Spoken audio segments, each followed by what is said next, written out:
Even among notorious thugs, there are those who stand out for their particular sophistication and cruelty. A true monster. Today's story is about such monsters in human guise. France, April 2008. The land of lights, romance, and great hopes for 19-year-old Swedish student Susanne Zetterberg, who had arrived to conquer it. She lived to the rhythm of the French capital, made friends, and believed that only the best was ahead. But nocturnal Paris has another shadowy side that patiently awaits its hour on deserted streets. Everything changed in the pre-dawn hours of an ordinary Saturday morning. The loud party is behind her. The nightclub lights go out, and on a deserted street, Susanne makes a fatal mistake. When a gruesome discovery disturbs the silence of the forest a few hours later, a desperate race against time will begin for the investigators. The police will face a frightening mystery: who is hiding under the mask of the criminal, and how many more lives is this invisible urban evil prepared to claim? At noon, on April 19, 2008, a resident of the town of Senlis, France, was walking her dog on a path. It was a remote location near the Château de Chantilly. The woman and her pet were following their usual route. They had been walking along it for many years. But on that day, everything was different than usual. Venturing into the wooded area, away from the noise of cars, the woman saw something suspicious on the path. The local resident sensed something was wrong, and her dog was on edge as well. Approaching closer, the woman realized it was a burned human body. The terrified witness immediately contacted the local police station. Police officers arrived at the indicated location. There, they found the body of a blonde girl around 20 years old. She was lying face down on the ground. Her hands were handcuffed behind her back, as were her legs, which were bent at a 90-degree angle. It was obvious that this was a murder. Experienced forensic experts immediately determined that these were handcuffs from a sex shop. This fact indicated that the attack likely had a sexual motive. The victim's body was partially charred. The surface of her thighs was affected most of all. Her clothes had barely burned. Aside from patches of fabric on the shoulders and back, a large fragment of her jacket and jeans remained intact. This helped to reconstruct the girl's clothing. The victim's head was not damaged by the fire. A scarf remained around the girl's neck, but no shoes were found. Forensic experts believed the cause of death was a gunshot wound to the head. When the victim was turned over, they noticed her face was almost untouched. Not far from the body, they found 2 casings from a .22 caliber pistol. Under the victim's body, they saw another casing of the same caliber. And a few meters away, they found a fire pit, where the attacker likely set her on fire before, for some reason, dragging the victim closer to the path. A partially burned jerry can was also discovered there. The murder weapon was not found. The killer likely took the pistol with him.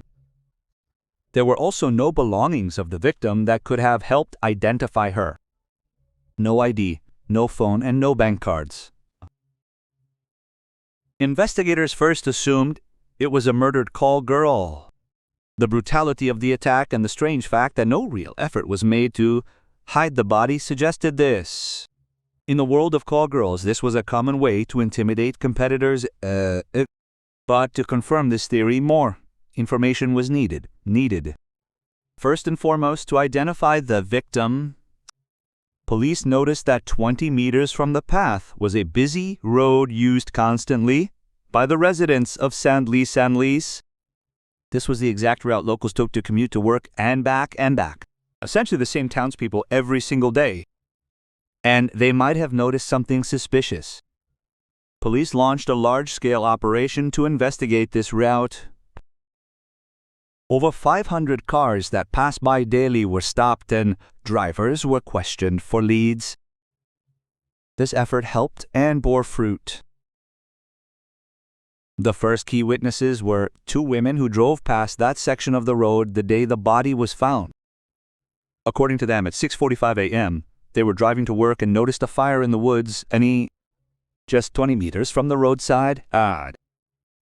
Unfortunately, they were in a hurry and did not stop to check what had happened in the woods.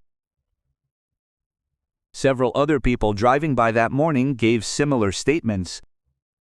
A different woman who passed by later provided more help. The witness saw the flames and decided to stop. She didn't want to remain indifferent, so she stopped her car and walked into the woods. It looked to her like a mannequin was on fire. She had water bottles in her car that she kept just in case. The woman grabbed them and put out the fire so it wouldn't spread further, seeth. Unfortunately, the woman didn't realize it wasn't a mannequin burning, but a human body, so she just drove off and didn't report it to anyone. A man who was driving to work through that area at 6:25 a.m. also provided help. Usually there was no one around, but that morning the man noticed a white-tinted minivan in the woods. The witness wondered what it was doing there. It was a deserted place far from any houses. Apart from local residents passing through, no one ever came here. Certainly not that early on a Saturday morning. Although the witness couldn't see the license plate, he was able to describe the car in general. He didn't see what the driver was doing, but given the time, it was believed he saw the killer's car. Meanwhile, an autopsy was performed on the body. The medical examiner determined that the girl died hours before being found, but the cause was not a gunshot, but a severe blow to the chest. A knife, pickaxe, or other sharp object was used to inflict the wound. This blow caused massive internal bleeding. The girl's lungs filled with blood, causing the victim to drown. 2 gunshot wounds were found in the victim's skull. Most of the shots were localized to the back of the head. Only 1 shot hit the ear area. It seemed the victim was shot only after she had already died.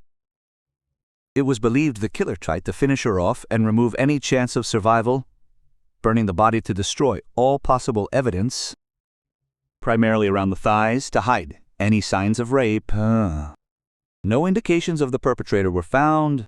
There were no DNA samples of his, nor any fingerprints. At that point, it was necessary to identify the victim. On April 21, a Paris investigator approached the detectives and said the Swedish consul had read a newspaper article about a blonde girl's body being found. The consul then contacted the police to share his theory that the missing person was a 19-year-old Swedish citizen named Susanna Zetterberg. She was a student, living in Paris, studying at the Sorbonne for several months. The girl was staying with a friend's aunt. She worked as a nanny and a waitress to pay for her studies. Susanna went to a party and never returned to the house where she lived, nor did she show up for work, nor did she shop. The woman began to worry. She called all of the girl's friends, but no one had seen her, so the friend's aunt contacted the police, who verified the information and confirmed the victim's identity. It was indeed Susanna. By gathering testimony from people the girl had contact with, detectives managed to reconstruct a rough timeline of events. On the evening of April 18, Susanna went to a nightclub with friends from Stockholm. The girls had not seen each other in a long time and planned to spend time together.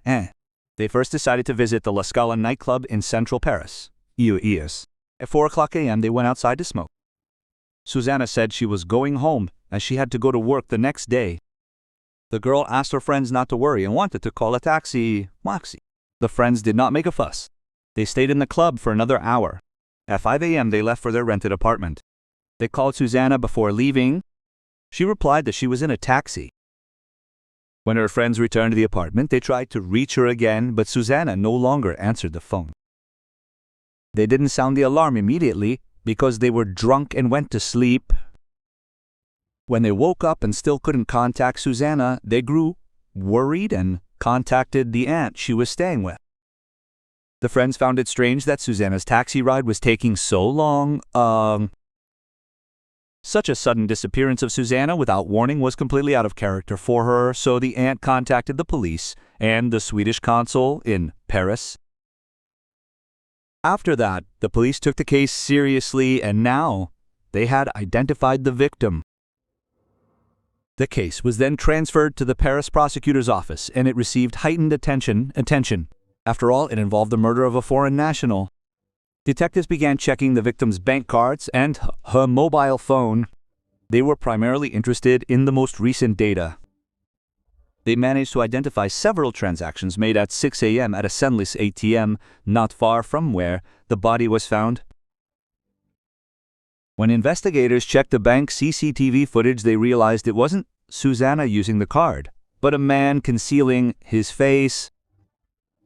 He was wearing a cap pulled down as low as possible.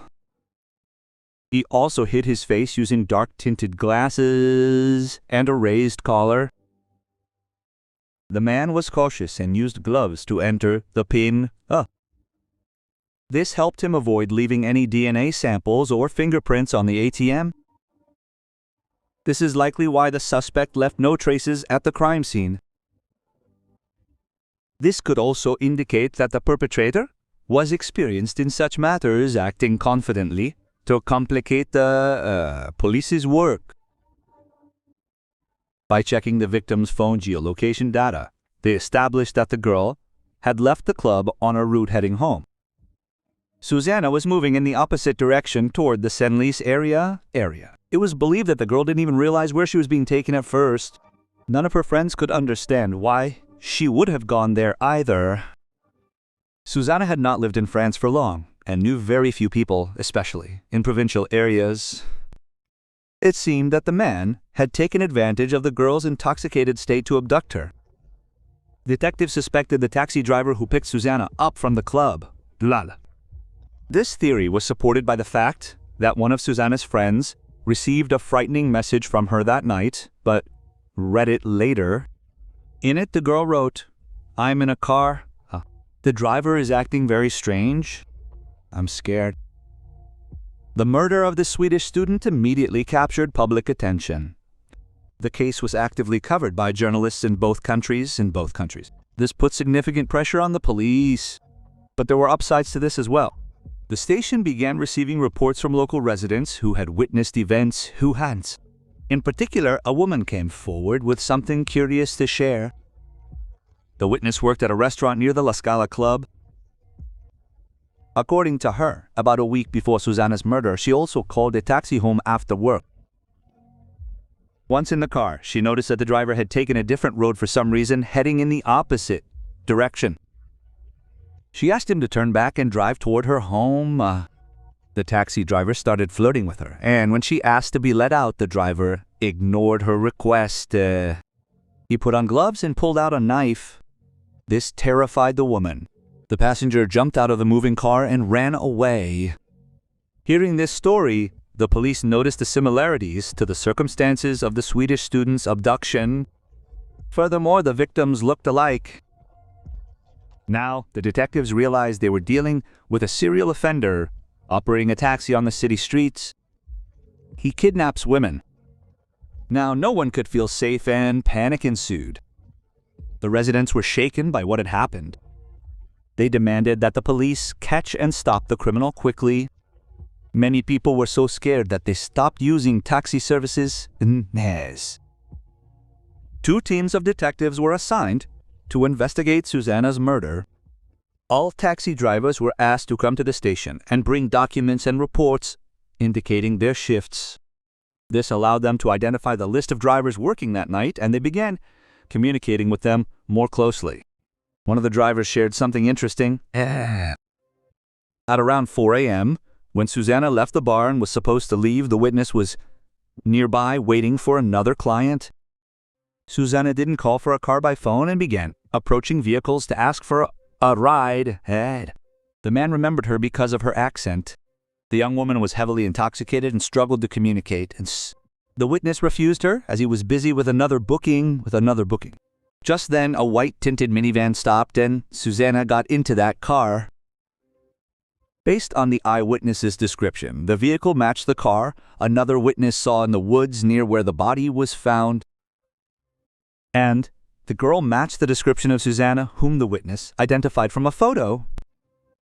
Moreover, the eyewitness noted that he noticed the white minivan had no taxi sign, yet the girl drove off with him. But the situation did not arouse his suspicions at the time, so the man did not remember the car's license plate. It became clear now that the investigators were not looking for just a taxi driver, but an illegal operator working off the books. The police then turned to the community of illegal drivers to get valuable leads, and it helped. Detectives were told there that 2 drivers from their community usually patrol near the La Scala nightclub. Police showed a photo of the man at the ATM, and he was identified as Bruno Cholet. He was already known to the police and had prior convictions. 3 months before the murder of the Swedish student, he had been detained by police twice. The man had spent many years in prison for theft, fraud, robbery, armed assault, and the rape of women. Bruno attacked his first victim using the same pattern. He pretended to be a taxi driver, then dropped one off at her home. The second victim was left tied up in the woods. The most horrific case was an attack on a 12-year-old girl whom he left at a hospital after the rape because the victim was bleeding uncontrollably due to the assault. For all these attacks, he received a 24-year prison sentence. In all these episodes, the victims were tied up and kidnapped in a taxi. Everything was similar to the murder of Susanna. One of the attacks occurred in the Senlis forest, so it didn't seem like a mere coincidence. Detectives tracked down and inspected Bruno Cholet's vehicle. He had a white Ford Galaxy, which matched the description given by witnesses. Next, investigators checked the suspect's mobile phone and determined it had been turned off on the night of the murder. The man turned the device on only at 9 a.m., and at that moment he was near a hotel. Detectives arrived at the hotel and seized the security camera footage. They wanted to see what the suspect looked like that night and compare it with the ATM camera recordings. As expected, Bruno was wearing the same clothes. But the investigators decided not to detain Bruno immediately and began to follow him. They needed to collect more evidence for an arrest and to press charges. The next day, it was established that the man had bought a shovel at a hardware store and headed to the Bunsky forest where he was searching for something intently. Bruno dug up a small bundle there and returned to his car, placing it in the trunk. The police believed it was the gun he had used to shoot the woman, so they could not let him get away. They decided to arrest the 51-year-old suspect on the road when he stopped at a traffic light. Bruno did not resist. The investigators went to his house and conducted a search there. They found the sweater, cap, and glasses he wore that night, which were captured on camera. Checking his vehicle, they saw a shovel on the floor and handcuffs. The victim had been shackled with similar ones. In the trunk, they discovered the bundle he had dug up in the forest. It had a chilling inscription, Susanna, 377. Inside was indeed a .22 caliber pistol with a silencer. All of this was sent for forensic examination. Later, it showed that Suzanne was shot with that exact weapon. The police hoped to crack Bruno as a confession would make it easier to win in court. But the suspect was a tough nut to crack and would not give in. This surprised no one, as Bruno already had many convictions and extensive experience with arrests and dealing with the police. He understood perfectly well how the cops would pressure him, along with all their tricks and ruses. From the very beginning, Bruno was highly detached, indifferent, and denied all charges. The man confirmed he worked as a taxi driver on the night of the murder, but denied he was at the club or picking up clients there. Since Bruno worked illegally and no equipment was found in his car, it was impossible to track his route. When Bruno was shown the disturbing crime scene photos, he did not react or show any emotion. He simply pushed the photos away. No matter how hard the detectives tried to crack the suspect, they did not succeed. Nevertheless, the police did not back down. They were confident there was enough evidence against him, so the detectives decided to charge him, relying on physical evidence and witness testimony. The man was held in custody while awaiting trial. During this time, he was interrogated a few more times, but it was all to no avail. The man confessed to nothing. On the contrary, Bruno came up with an entire conspiracy theory against himself. According to him, the police had planted the pistol in his trunk themselves. All of this was done to make him an informant and get information about inmates he had served time with in prison. The suspect refused to cooperate with the police, but no matter how much Bruno tried to deceive everyone, his claims meant nothing as there was plenty of evidence against him. A thorough analysis of the victim's body helped find microscopic particles of his DNA. The woman who flooded everything with water while putting out the fire helped save this evidence.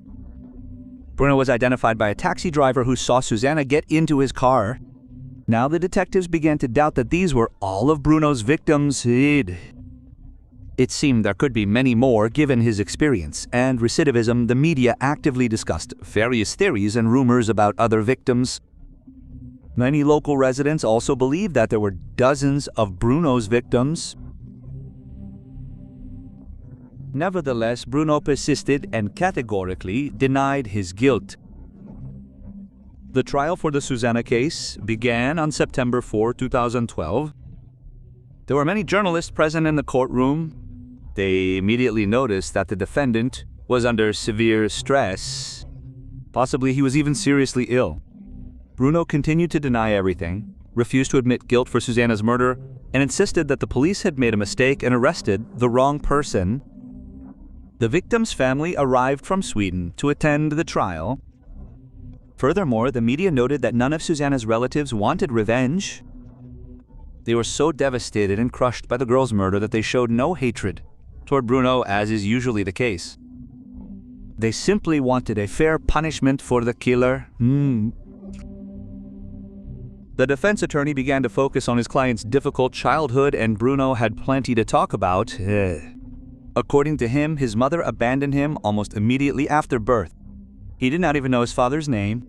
The child began living in a facility for troubled youth. Bruno was diagnosed with serious psychological disorders. From age 5 to 8, he was treated in a psychiatric clinic where he was subjected to various forms of therapy. This included electroshock therapy. He was constantly under the influence of medication and suffered from seizures. What love and care were, Bruno did not know back then. A straitjacket became his everyday clothing. At age 7, Bruno ran away for the first time, and by 12, he was left to fend for himself. The boy received minimal education and soon learned all the horrors of life on the streets. Bruno told a story about how he was raped by 3 men when he was 13 years old. According to experts who studied Bruno, this shaped his cruel personality and desire to kill, to take revenge on everyone around him. The man especially hated women. This was due to his mother, who had abandoned him. While the lawyer tried in every way to justify his actions, Bruno behaved erratically during the trial. On the 3rd or 4th day, he was absent from the courtroom because he had stripped off all his clothes in prison and gone on strike.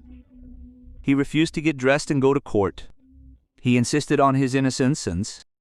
The judge was outraged by his behavior and considered it a sign of disrespect toward the court. The saddest moment of the trial was the statement given by the victim's mother. The woman said that after her daughter's murder, she could no longer sleep properly and had sought medical help. She was prescribed sleeping pills, but the woman refused them because the medication stopped her from dreaming about her daughter. Those present at the trial sympathized with the woman and noted that even Bruno wept at that touching moment. However, he never admitted his guilt in the girl's murder. Looking directly into Suzanne's mother's eyes, he firmly and clearly stated that he did not kill the girl. Psychiatrists who worked with him believed that Bruno could not face the truth and had convinced himself of his own story because he did not want to see himself as a real monster. It was his psychological defense mechanism.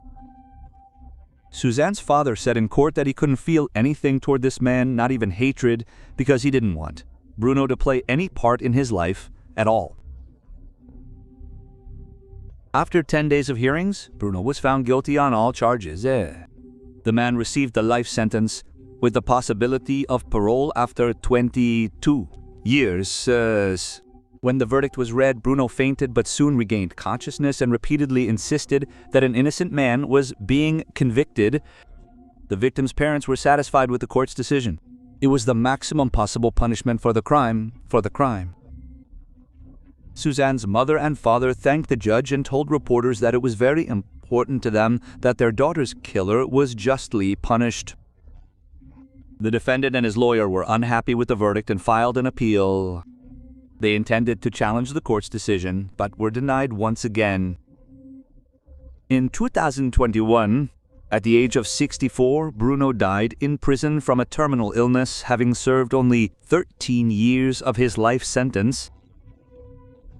Given his death from cancer, many concerned people considered it an act of karma.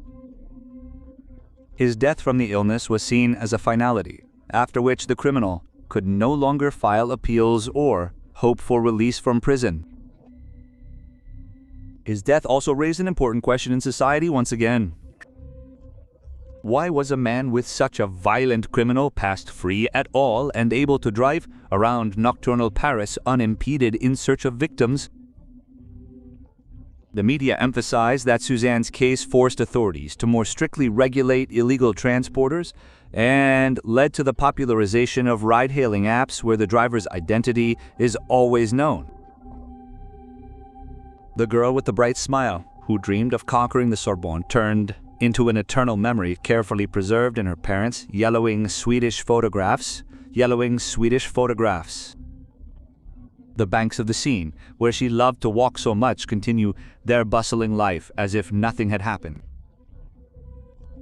The streets of Paris are still bathed in neon light, and outside nightclubs, tired young people still raise their hands, peering at the approaching headlights of random cars and getting in.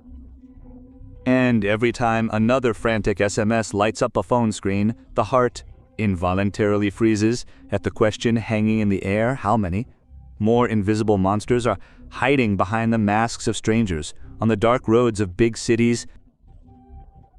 And will we ever be able to truly protect those whom we love? Thank you for your attention. You can share your ideas for new videos in the comments. See you on the channel.